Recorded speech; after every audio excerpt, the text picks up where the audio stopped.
The Anniversary event has been buffed, Plunderstorm is making a comeback, and the Warcraft Direct drops later this week. So let's forget the Brutosaur, let go of that creeping cynicism, and take a giant hit of Hopium while we fantasize about what kind of content we can expect from the rest of the War Within.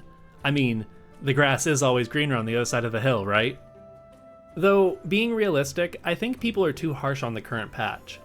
I think most people have a habit of comparing it to the Forbidden Reach, but in reality, it's more comparable to 10.05, which is what brought us the Storm's Fury event and the Primalist tomorrow, and the Trading Post. By comparison, we are swimming in content right now, so as much as I joke about my own cynicism, I think it's important to remind myself that I am just joking. But honestly, that just makes it all the more exciting to look at what we might get in the future. I will be touching on a couple light details from PTR and a couple other things hidden in the game files, nothing super spoilery about the upcoming patch, though I understand if you want to avoid that mess entirely. But mainly, we'll be looking at the plot threads we've seen so far and comparing them to how things played out during Dragonflight.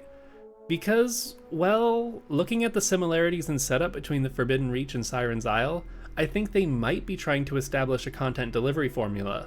It could just be a coincidence that they're putting in another zone for a 0.07 patch, with another small island, the Onyx Amulet's younger brother, and the prologue for the story of the first patch.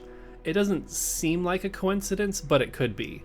But for now, instead of looking at 11.07 as the payoff for the themes and characters they've built so far, we can look at it instead as the setup for the rest of the expansion. So at the start of the War Within, we had a bunch of different groups with their own plots and struggles, and now they are unified facing new challenges together. The Oathsworn and the Unbound, the Kobolds, the Arathi, the Nerubians, even characters we already knew before War Within like Gazlowe, Thrall, and Magni. Not all of them are going to get stories immediately, or at all, but some are more likely than others. We already had some strong ideas that the Arathi were going to get roped into the main plot because of the Titan Disc quests, kinda establishing Beledar as a link to the Worldsoul, but Siren's Isle is reminding us that they're tied by more than that. We helped them establish their new trade agreements with the Earthen and freed them from their endless conflict with the Nerubians, and honestly, it feels great seeing things our characters did impact the story like this.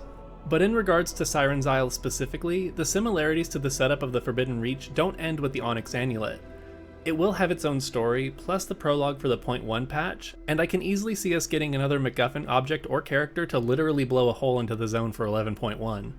But where would that zone be? That's why you clicked on this video, right? Well, we kind of already know. And not just because of data mining unreleased content this time, but that data mining certainly helps. In the game files for the War Within, the zones of Khaz-Algar are numbered 1, 2, 3, 5? For some reason, Azj-Kahet is actually labeled as the 5th zone of the War Within, with the 4th being this place called the Rootlands. At least, that's what it was called in early development, when Halifal was Erythor Canyons and Azj-Kahet was just Nerubians. It's all well and good to know where we're going, but what will we do there? I've seen a lot of speculation about Eluna here and the Old Gods, but I think it's more likely that we'll see concepts grounded in plots that we've already seen in the War Within. Something like another calcified Worldsoul fragment. That does seem to be the going theme for the expansion. With the Roots, we're definitely going to learn a lot more about the Heronir, and even if they don't have their own calcified Worldsoul fragment, they live and operate close enough to Beledar that they've likely heard the Radiant Song as well.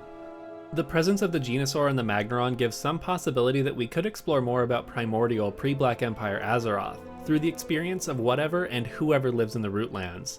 And maybe even a little more about what or who the Black Blood came from, with how it is literally linked to the roots that stretch into Azj-Kahet.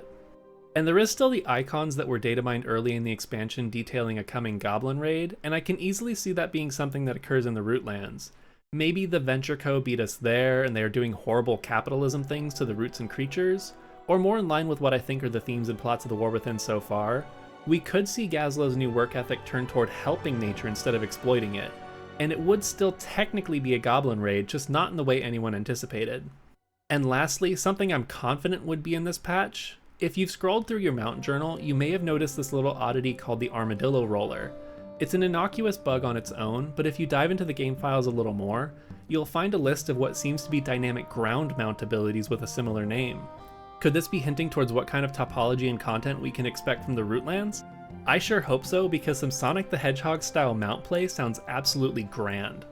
And beyond that first patch, we are in a unique position we haven't really been in since Legion, when we knew from the start that we'd end up on Argus. But now we know that the end of the expansion must take us to Quel'Thalas, and we can look towards both 11.2 and the Mega Dungeon with that knowledge. And we still have a variety of story threads that could take us there. Initially, I expected the Arathi to exist in the background as a plot setup for post-Last Titan business, but with Beledar tying them into the Worldsoul main plot, it's much easier to imagine how the story will carry forward to Midnight. In essence, I think the Arathi provide the bridge between the pursuit of the Worldsoul and the necessary light themes that would be involved in returning to Quel'thalas. We could even see Midnight launch with no true inciting incident, just the Arathi wanting to see the sun well, and events precipitating from there.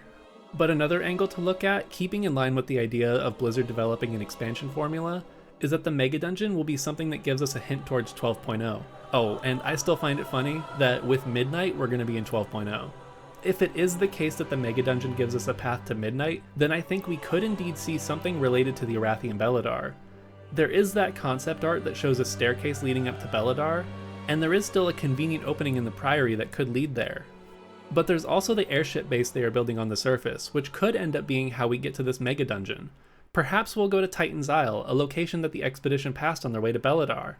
Or maybe even the outskirts of the Empire itself? It's hard to imagine exactly what that would entail, so it feels like a bit of a stretch, but it's still a possibility, I think. As for 11.2 and the final raid of the expansion, at first I thought the art of Xal'atath and a collapsing Dalaran cityscape would be where we end up, but with the most recent Titan Disc quest, I think we know where we'll end up for the final patch. Looking back at how the expansion started, it mirrors what we have learned about the Thragar and their relation to Azeroth. The Worldsoul was calling her chosen back to her, to Kaz Algar, to the Core Way, to come and help her. The World Core itself doesn't look like much of a patch zone destination, but this does kind of leave room for the Ethereal raid hinted at by the other icons we saw added to the game files early in development. This won't necessarily be something that happens during this expansion. They are developing the Worldsoul Saga in parallel after all. And all of this World Core and Coreway business does play into another idea I've had, which isn't really based in any specific aspect of the War Within, but more so in the mythological inspirations of Warcraft. Did you know that from Chris Metzen's mouth, we know that Sargeras' design was inspired by a specific run of the Marvel Thor comics? I mean, we already knew Metzen had strong Norse inspirations, but wow, it's very strong. So the thing with Ragnarok is that it has all these preceding events, and one of them involves Loki being freed from a very, very deep cavern where he had been imprisoned by the other gods. We still have a lot of Coreway left to traverse to get to the Worldsoul, and I have a feeling we won't like what we find down in the depths. And this leads to the Great Winter, where the sun goes dark. We see the icon for Midnight, and the eclipse in Xal'atath's eyes, and the mysterious shots of her during the Threads of Destiny short. It's just one possibility I haven't been able to get out of my head, that we could see the world descend into literal darkness with the start of Midnight. But that's all from me. If you enjoyed the video, please leave a comment or hit the like button to show the algorithm some engagement. Take it easy, have a good week, and I'll see you in the next video.